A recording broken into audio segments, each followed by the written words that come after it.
तेजस्वी यादव ने अपने सवालों के दम पे मोदी के बिहार यात्रा की धज्जियां उड़ा के रख दी है। और चूंकि एनडीए गवर्नमेंट का बिहार में 20 साल हो गया तो 20 सवाल भी पूछ दिए हैं।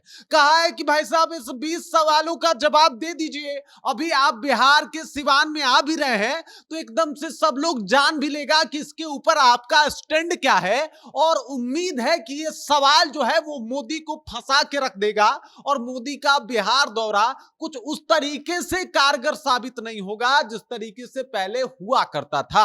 पूरी कहानी आपको बताएंगे और किस तरीके से तेजस्वी यादव ने एक बार फिर से एनडीए के सभी नेताओं को पानी पिला के रख दिया है, इसके बारे में बातचीत करेंगे। लेकिन उससे पहले मेरा परिचय जान लीजिए। मेरा नाम है रजत और आप जनता जंक्शन देख रहे हैं। आपको बता दूं कि कल प्रधानमंत्री मोदी जो है वो बिहार के दौरे पे आ रहे हैं और इसको लेके उनके कार्यकर्ता पहले से ही पूरा माहौल बना रहे हैं। लेकिन इस माहौल में विघ्न बन के तेजस्वी यादव सामने खड़े हैं अपने सवालों को लेके। सवाल ऐसा जिसका अगर जवाब ना दे मोदी जी तो फजीहत होना तय है। और वैसे में भी ज्यादातर सवालों का तो मोदी जी जवाब देते नहीं है। इससे पहले सिवान अमित शाह आए थे तो 19 मिनट के भाषण में 20 बार लालू लालू किए थे। अब देखना यह होगा कि मोदी जी क्या करते हैं। क्या मोदी जी सवालों के जवाब देते हैं या फिर लालू तेजस्वी करके इधर उधर करके चले जाएंगे। तेजस्वी यादव के सवाल के ऊपर आते हैं। आखिरकार तेजस्वी यादव ने क्या सवाल पूछा है। तेजस्वी यादव देखिए, बात यह है कि सवाल जिसका है उसका जवाब तो देना पड़ेगा ना। 20 साल से बिहार में आपका एनडीए का सरकार रहा है तो आपको जवाब देना काफी जरूरी है। और सवाल इसलिए भी पूछे जा रहे हैं क्योंकि सरकार आपकी है। तो अगर सरकार आपकी है तो सवाल भी आपसे होंगे, भले वो नेता प्रतिपक्ष का सवाल हो या फिर एक आम बिहारी का। अब आते हैं तेजस्वी यादव के सवालों के ऊपर। तो तेजस्वी यादव कह रहे हैं कि बिहार की चुनावी यात्रा में जवाब दीजिए मोदी जी, 20 वर्षों का पूरा हिसाब दीजिए मोदी जी। उसके बाद सवाल क्या है कि गरीबी क्यों है यहाँ। देख लीजिए, बिहार में गरीबी अभी भी है। बिहार अभी भी सबसे देश का पिछड़ा राज्य है। ये ऐसा क्यों है? अगर बिहार आपके दिल के इतना करीब ही है तो इसको आगे बढ़ाने के लिए आपका प्रयास कहाँ गया? क्योंकि अगर प्रयास किए होते तो बिहार भी कुछ बेहतर हुआ होता। लेकिन आज से 20 साल 25 साल पहले भी बिहार देश का सबसे पिछड़ा राज्य था और आज भी सबसे पिछड़ा राज्य है। उसके बाद पूछ रहे हैं कि बेरोजगारी क्यों है यहाँ। बेरोजगारी है तभी लोग जा रहे हैं इधर उधर। अपराध तो देख ही रहे हैं कि किस तरीके से बढ़ा है, तो पूछ रहे हैं कि अपराध क्यों है। शिक्षा बदहाल क्यों है यहाँ। दामादवाद क्यों है यहाँ। इतना भ्रष्टाचार क्यों है यहाँ। दलित असुरक्षित क्यों है यहाँ। किसान परेशान क्यों है यहाँ। पलायन की मजबूरी क्यों है यहाँ। स्वास्थ्य व्यवस्था बदहाल क्यों है यहाँ।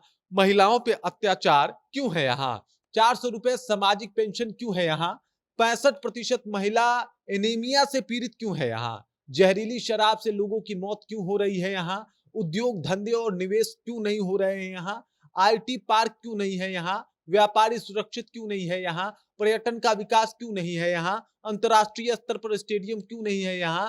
पुल और सीएम में ठहराव क्यों नहीं है यहाँ। देखिए, ये कुल 20 सवाल हैं और ये 20 सवाल मोदी जी से पूछे गए हैं कि भाई साहब दीजिए इसका जवाब। अब बताइए, 65% महिलाएं यहाँ पे एनीमिया की शिकार है। क्या स्वास्थ्य व्यवस्था को इसको बेहतर करने के लिए कुछ नहीं करना चाहिए? बिहार की महिलाएं आयरन और कैल्शियम खोते खोते उनकी स्थिति ये बन जाती है कि आपने देखा होगा 50 से 60 वर्ष की उम्र में वो कमर से झुक जाती हैं। और इसके लेके बिहार सरकार को थोड़ा और जागरूकता फैलाना है। अगर आप जागरूकता फैला रहे हैं और जिनके लिए फैला रहे हैं उन तक पहुंच नहीं रही है तो समझिए कि आपका सारा ये जो योजना है वो फेल है। तो 65% महिला जो है वो एनीमिया से पीड़ित है। और भी कई सवाल हैं इनके कि भाई साहब दलित असुरक्षित क्यों है यहाँ। शिक्षा में बदलाव क्यों नहीं है यहाँ पे, मतलब बदलाव क्यों नहीं हुआ है, बदहाल क्यों है शिक्षा। क्योंकि भाई आज भी किसी को पढ़ाई करना हो, किसी चीज की यूपीएससी की तैयारी करनी हो तो दिल्ली चले जाओ, नीट की तैयारी करनी हो तो कोटा चले जाओ। तो आज भी अगर कोटा और दिल्ली लोग जा रहे हैं, प्राइवेट संस्थान में लोग जा रहे हैं, तो इसका मतलब बिहार का शिक्षा का क्या स्थिति है। और ये तमाम सवाल ऐसे हैं जिसपे मोदी जी को घेरा गया है। वो भी तब घेरा गया है जब मोदी जी अपना दौरा कर रहे हैं। इस बार सिवान में आ रहे हैं, सिवान में भी आके मोदी जी पूरा भाषण देंगे ये माना जा रहा है। उससे पहले तेजस्वी यादव का जो सवाल है वो मोदी जी से पूछा गया है और ये सवाल मोदी जी के इस यात्रा के ऊपर भारी पड़ने वाला है, क्योंकि बहुत ऐसे इसमें सवाल हैं जो सिर्फ एक विपक्ष नहीं पूछ रहा बल्कि बिहार का एक आम जनता भी पूछ रहा है। आम जनता जानना चाहता है ना, गरीबी क्यों है, बेरोजगारी क्यों है, अपराध क्यों बढ़ा है, शिक्षा बदहाल क्यों है। ये सब आम लोगों का प्रश्न है, हम लोगों का प्रश्न है, बिहारियों का प्रश्न है। बिहारी जानना चाहता है कि भाई ये स्थिति क्यों है। 11 साल से आप प्राइम मिनिस्टर हैं, 20 साल से एनडीए का जो सरकार है वो है बिहार में, फिर भी अगर ये स्थिति है, ये दुर्दशा है, तो इस दुर्दशा के पीछे का मुख्य कारण क्या है? सवाल का जवाब दीजिए। बिहार तो आप आते हैं, बिहार को अपना प्यार भी लुटाते हैं, कहते हैं बहुत प्यार करते हैं बिहार को। तो अगर आप बहुत प्यार करते हैं बिहार को, तो ये सारी समस्याएं क्यों हैं बिहार में? इसको दूर करने के लिए आपने क्या कुछ किया है? क्या कभी आपने एक मीटिंग भी किया है जिसमें बिहार को कैसे बदला जाए और सबसे पिछड़े बिहार को सब मतलब आगे कैसे लाया जाए, इसके लिए क्या प्रधानमंत्री ने कभी एक मीटिंग किया है? बिहार दौरा के लिए उनके पास टाइम है, लेकिन बिहार के लिए एक मीटिंग किया जाए कि बिहार को कैसे बेहतर बनाया जाए इन 11 सालों में, तो एक मीटिंग आज तक प्रधानमंत्री नरेंद्र मोदी ने नहीं किया है। तो ऐसे में सवाल पूछना लाजमी है कि आप दौरा पे दौरा कीजिए, लेकिन ये तो बता दीजिए कि किया क्या है बिहार के लिए, ये समस्याएं क्यों है यहाँ। बाकी तेजस्वी के इन सवालों से मोदी जी तिलमिलाएंगे, भाजपा वालों को भी समस्या होगी, भाजपा भी तिलमिलाएगी।